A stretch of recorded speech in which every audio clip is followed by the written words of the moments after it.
People of Earth, this is the Great Goonan Podcast. I am the Great Goonan, and I am here today with Tas, the resident artist.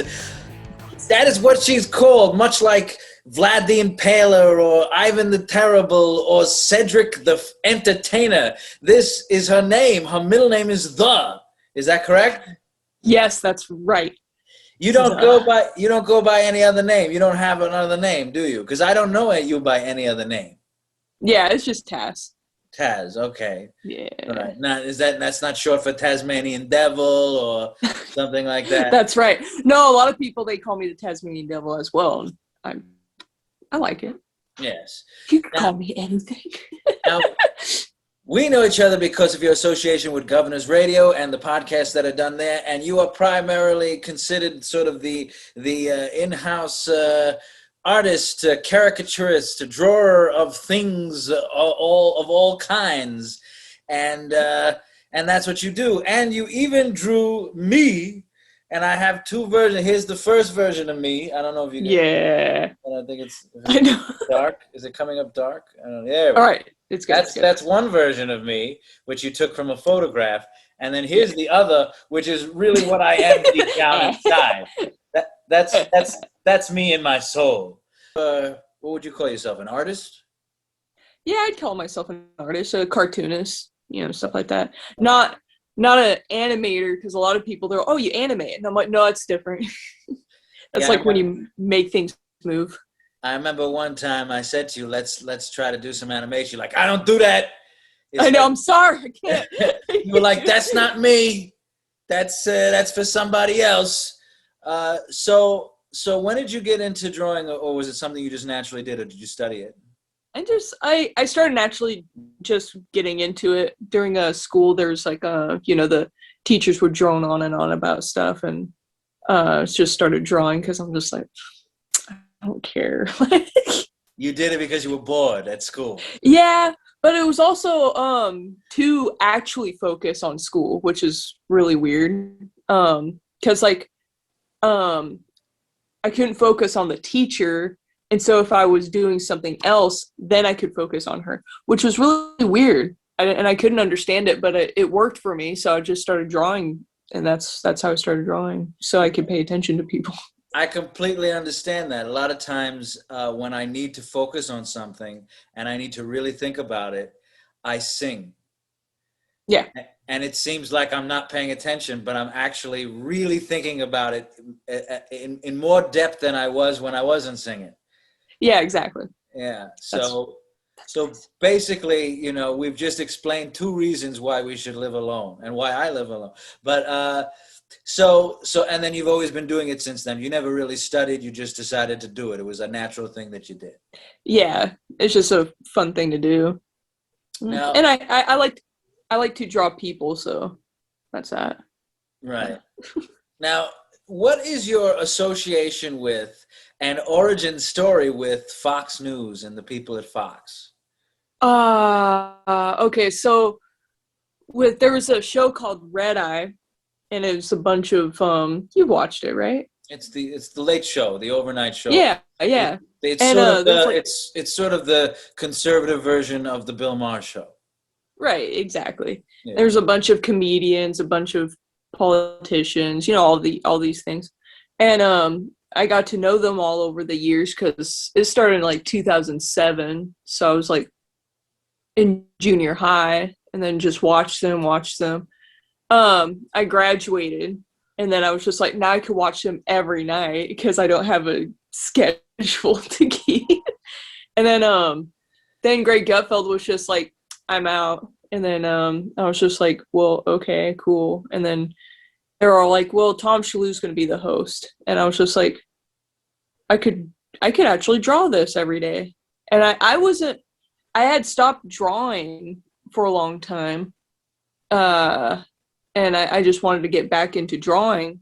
And so I was just I need to draw something every day. And that happened to happen around the same time I was thinking about that, right? And so I was just oh, with the new host, I could just draw him. And so I was drawing Red Eye every day. And I think a week or two went, and on Twitter, he retweeted it and was just hey, another task drawing. And I'm So we all end up becoming friends. Everybody knew who I was and I knew them, and we're just all friends now. It's pretty cool. So they show your drawings on the air then? Sometimes, yeah. Every once in a while, and then sometimes I would make like little videos, and then they'd put that on there, or they mention me, stuff like that. It's pretty cool. I really enjoyed it. And there's one time I was on Red Eye one time. Tell. And that, okay. He was just like, yo, do you want to be on Red Eye? And I'm like, yeah. And then so when I was on, they showed all of the drawings and stuff, and I drew that episode. And it was like the first time I met Anthony Cumia and all of them. And first time I actually got to talk to Tom Shillue and everybody. Tas, we've got the Tas Cam live tonight. And Tas, you're drawing the show. How are you doing so far? I'm doing pretty good. There we go. I thought that was going to be kind of a regular thing, which he was saying it was going to be. And then all of a sudden, lo and behold, Red Eye got canceled for like literally no reason. And everybody's just like, so that really sucked. But Tom Shillue ended up having a show of his own, and then I started drawing for him again. So, and then that got canceled.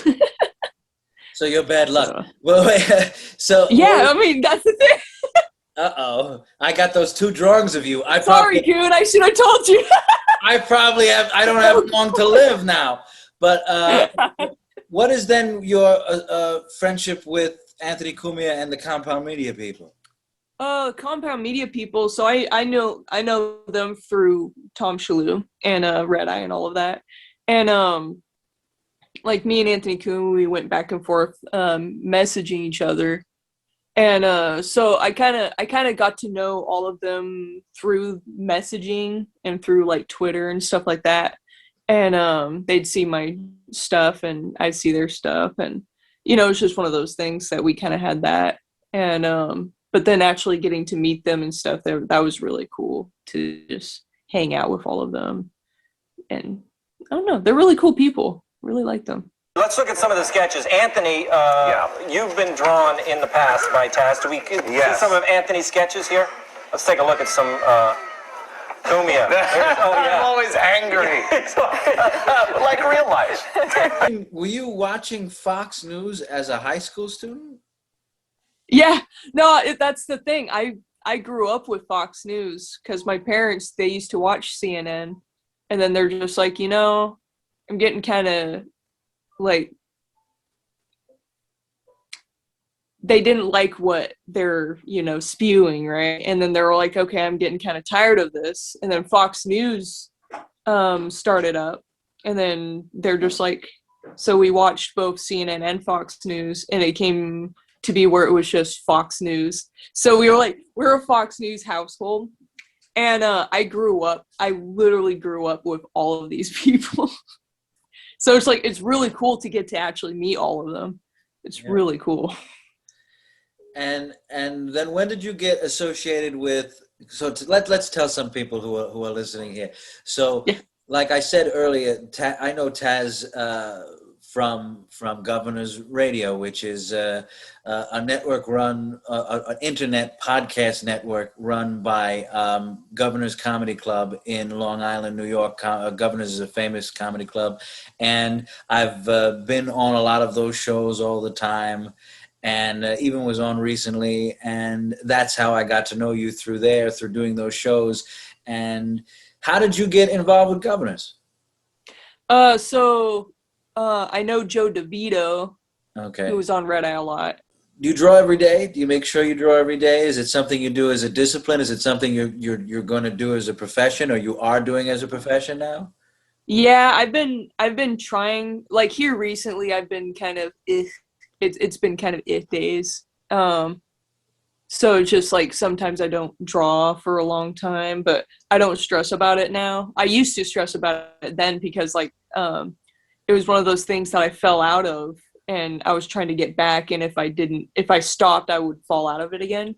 But now I have a little more leeway to where I'm just like, I'm comfortable not drawing for a few days or so, but I get back and right back into it and start drawing some more. And there's a few shows that I draw for now, the Gutfeld Show and Jimmy Fallon, which is two daily shows, and I try keeping up with that, but sometimes I don't. Now, are you doing this just for the heck of it, or are they salarying you? I pretty much do it for the heck of it. I do meet a lot of people through it, so I think that's kind of the payment, you know what I mean? And that's really why I do it. I do enjoy getting to meet people and just hanging out and stuff, and that's really what I really do it for. But also meeting people, they're all like, oh, do you do commissions? And I get paid doing that, so that's pretty cool. All right, good. I do that too. Sometimes people say, I will pay you to come over and talk to me, and that's why I'm broke. But look at, so another thing that we have in common, you know what I'm going to say, I think, or maybe you don't, is, and without realizing it, we have a love for the old-time movies and the old-time singers and stuff like that. My favorite singer, anybody who knows me for 5 minutes knows, my favorite singer is Bing Crosby, which is the last thing that somebody growing up in Brooklyn in the 90s and stuff was supposed to like. But that was my favorite singer, and to this day, he's still my favorite singer. One of my favorite concerts I ever saw was Frank Sinatra at the Nassau Coliseum with Don Rickles. Cool. Oh. And Tony Bennett at the Westbury Music Fair in Long Island, and Mel Torme at the JVC Jazz Festival at Carnegie Hall. And I never got to see Bing. Bing Crosby died almost exactly a year before I was born. But you know, you seem to like all those. I see you post up so many things. You're always drawing Dean Martin or Dean Martin. Is Dean's the one you like the most? Yeah, I love Dean Martin. And that's the thing, is because he sings, he also acts, and but he's just funny. He's a funny guy. The same with Frank Sinatra, but like Dean Martin, there's something special about him. You know what I mean? Well, I would say that all of them sort of learned from Crosby. Crosby was the first. Yeah, exactly. The first big multimedia star who sang and acted and did comedy. And if you ever get a chance, there's dozens of them on YouTube, his old radio shows. He's hilarious. And he's great with Bob Hope and all that stuff. And I love Bob Hope. But what I like about Dean Martin is I almost consider him a comedian, because he's genuinely a funny man. See, I would challenge you, and I don't think Sinatra's that funny. I think Sinatra's a great singer and was a great dramatic actor. He works off of each. But he's not. Martin is somebody who there was an old thing they used to say about the Rat Pack. Some people didn't like Sinatra because of his personality. Some people didn't like Sammy Davis Jr. because they were racist or something like that. Everybody liked Dean Martin because it was impossible to not like Dean Martin. And there is an album, I think it's just called Dino at the Sands. I don't know if you've ever heard it. It's just audio. You could find the whole thing on YouTube.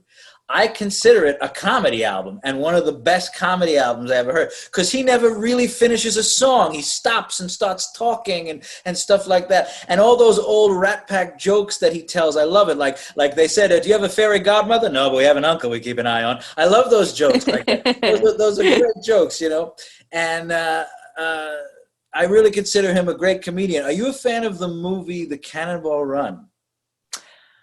Oh my God. I only watched the second one because it had I know the ending. I'm like, what is this? But like the first one I still have yet to watch, but I know the Cannonball Runs are like The Cannonball Run is one of the best comedy, and it's also a road movie and an action movie, plenty of crashes and stuff. It's directed, I think, by Hal Needman. He's the same person who directed Smokey and the Bandit. He was friends with Burt Reynolds, and they were stuntmen before they did all this stuff, because Burt Reynolds was a stuntman before he became an actor. So that movie has all those people in it, has Dean Martin, Sammy Davis Jr., Roger Moore playing a guy named Roger Moore, who thinks he's James Bond. It has, the great Dom DeLuise and yes, I love him. Even Farrah Fawcett's in it. All these Jack people. Ellum. All of them are in it. All these people. It's so great. It's so great. And it's, I think, the first movie that ends with outtakes. You know, where the credits are rolling, and now they do it all the time. But that movie was the first one to do that, to end with all the outtakes, and the outtakes are sometimes even funnier than the movie. I suggest definitely watch the first Cannibal Run. It's much better than the second one, even though the second one does have Sinatra in it. But and it also has Jackie Chan in it. Jackie Chan's in the first one, like randomly. Oh, he's in the first one. That was Jackie Chan's first American movie. Was the first Cannibal Run. Yeah, he does, and there's a big fight scene where everybody fights, and Jackie Chan does martial arts too in the first one. You got to watch the first one; it's much better. But I like that you like all these old movies. Like you had something up the other day. This is not as old as that. Who am I thinking of? John Casal, the actor. Is that how you say his name? Yeah, Johnny Cazale. Yeah, the guy who played Fredo. We both don't know. The guy who played Fredo. Yeah, the guy with the big forehead. Yeah, and you're all into that stuff. Well, how did you get into that stuff? I got into it because when growing up, there were, first of all, I had no friends, but also they used to have on late night in New York, they used to have this thing called Channel Cinema 13 on the PBS station. Oh, cool. And it would play the old Wolfman and Frankenstein, but it would also play the old Marx Brother movies, and then you'd have the Abbott and Costello movies on in the afternoons. On Saturdays or Sundays in the afternoons would be the Abbott and Costello movies. But all these movies were always playing all the time, and I got into all those old movies and stuff like that way. But how did you get into it?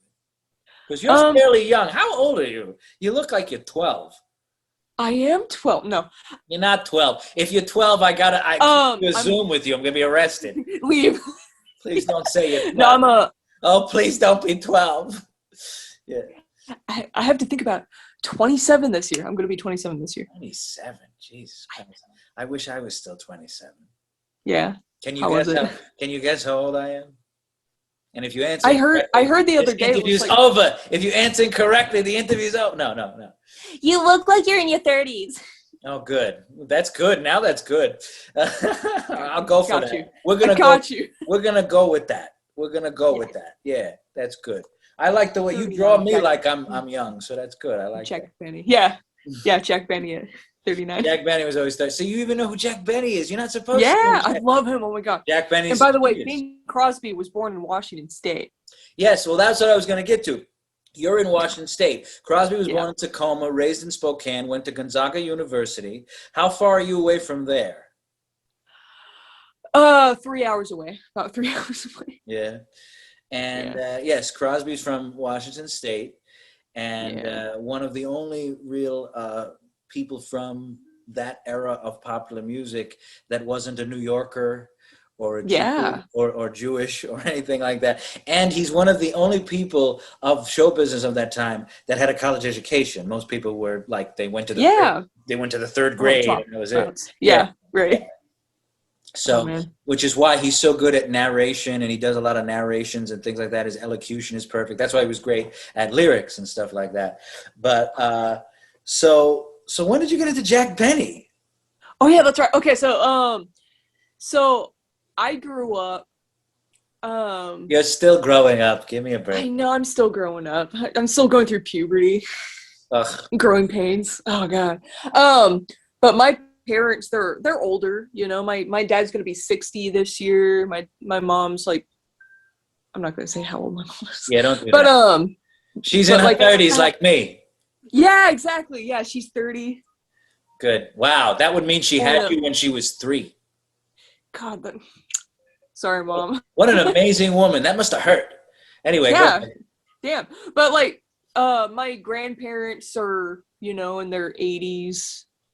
And so I grew up with like the older generation. I still remember my great grandma. She was like 90 when she died, and that was in the 90s.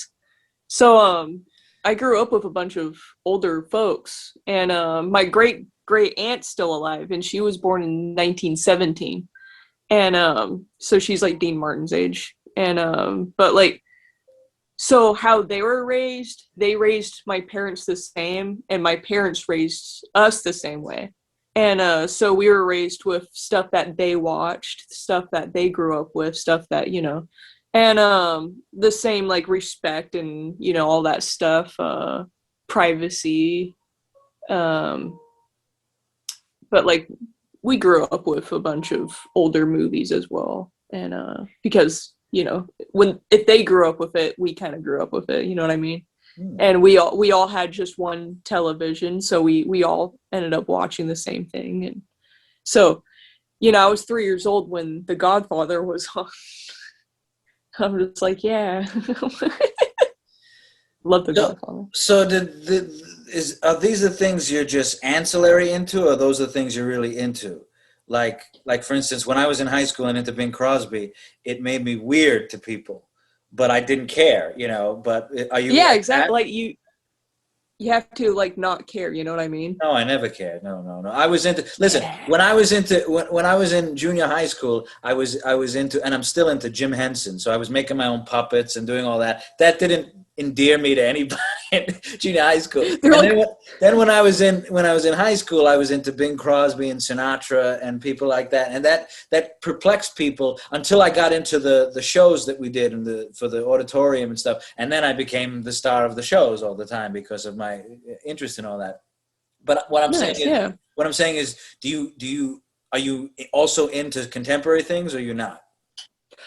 I mean, I guess I'd like to say we grew up in the like best of both worlds, I guess. So we had like all of the older stuff, and then we got the stuff that I grew up with, which was like I'd say 90s, 2000s and stuff. So I like Train, the band. Oh, okay.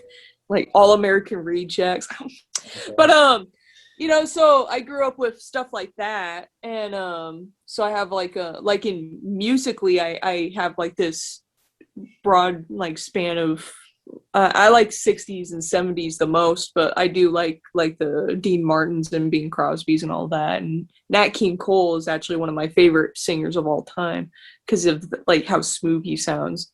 But I don't know. And then I like rock and roll, and then stuff like like Pearl Jam and stuff I like too.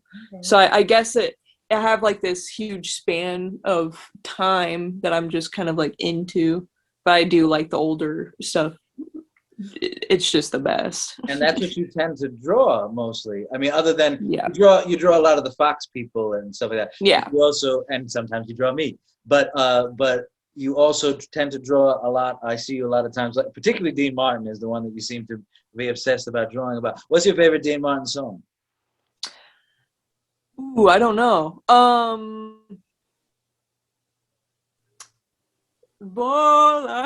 Really? I mean, that's a really good one. Memories Are Made of These. That one's good. That was his first number one hit. Yeah. Yeah. There's this one called Honey that's so sad, and I'm just like, why did he sing this? Because like, but every time I'm just like, oh my god. Really? Because he's not really a sad singer. Yeah, but like it gets you because he's such a fun-loving person. But then when he sings that, you're just like, damn man. Makes you feel. So, are you working on any drawings today? Can we see something in progress? I know you're actually laying down on your bed, so you might have. I know. I was just like, "Is this?" I had no idea where to go. It was kind of like, didn't even think about it. I was just like, "Oh, where do I sit?" And I'm like, "No, I'm just gonna lay down."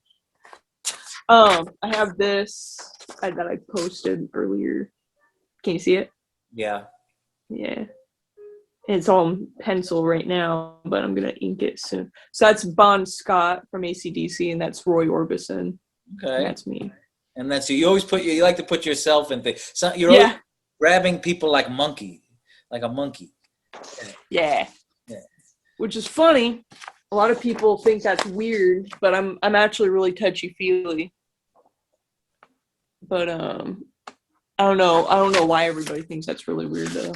I guess it's like because I'm old-fashioned and everything. A lot of people back then, they used to touch people a lot, like, hey, how you doing? And but I guess a lot of people think that that's just weird. I don't know why.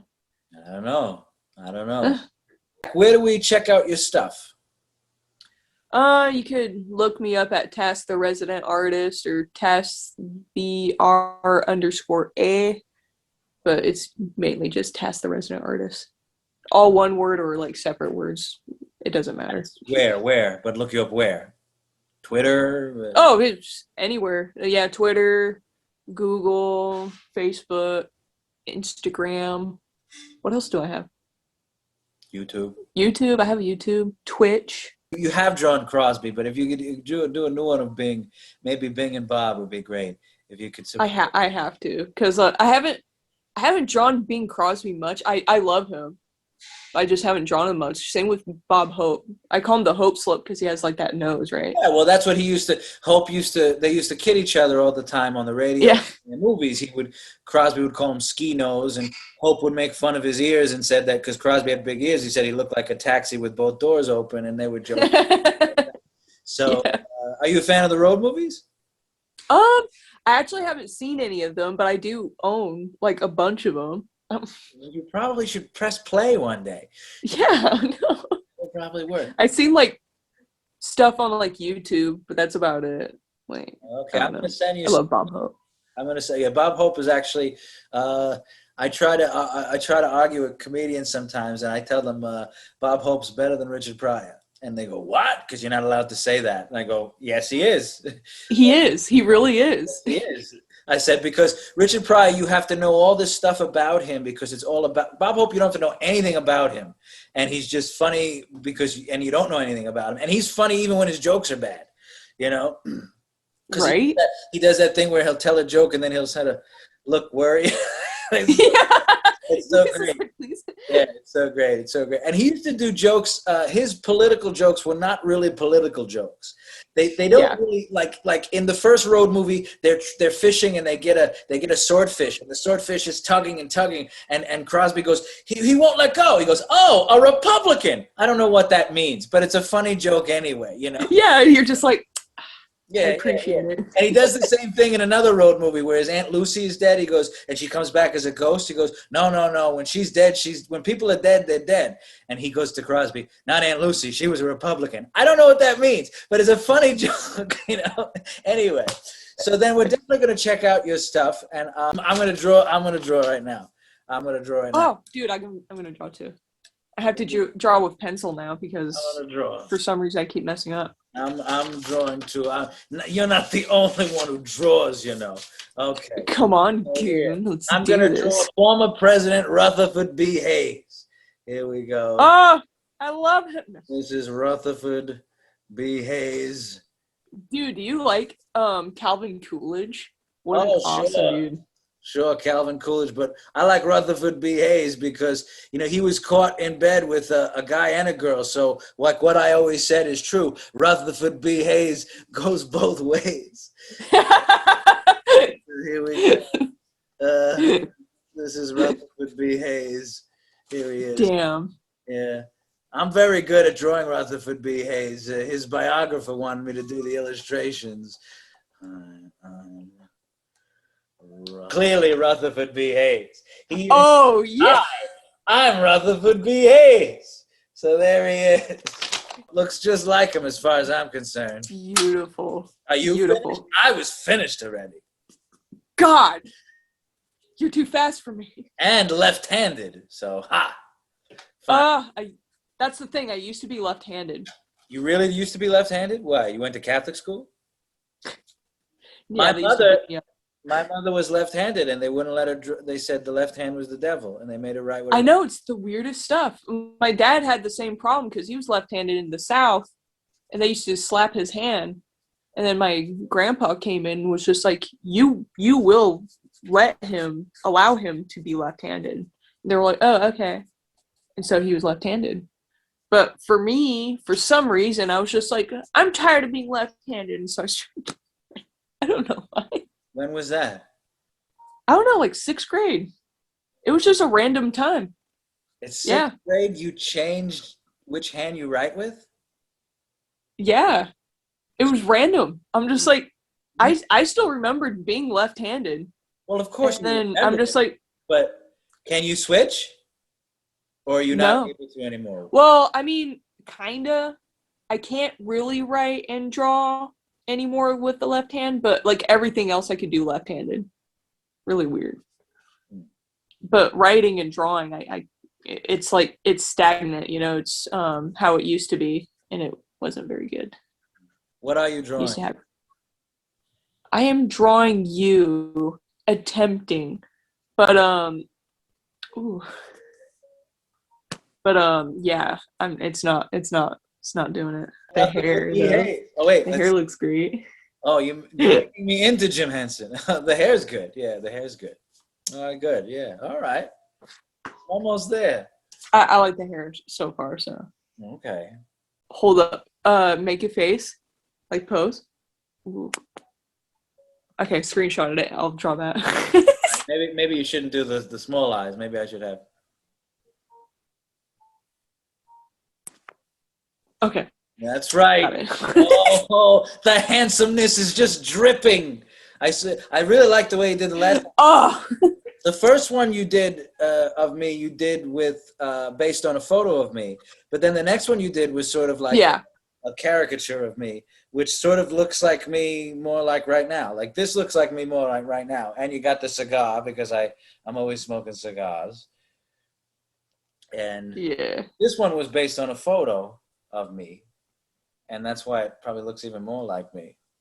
Yeah. Well, thank you very much for coming on the show. Well, thank you. Thank you for having me. Yes. I had a blast. And this is our first time talking.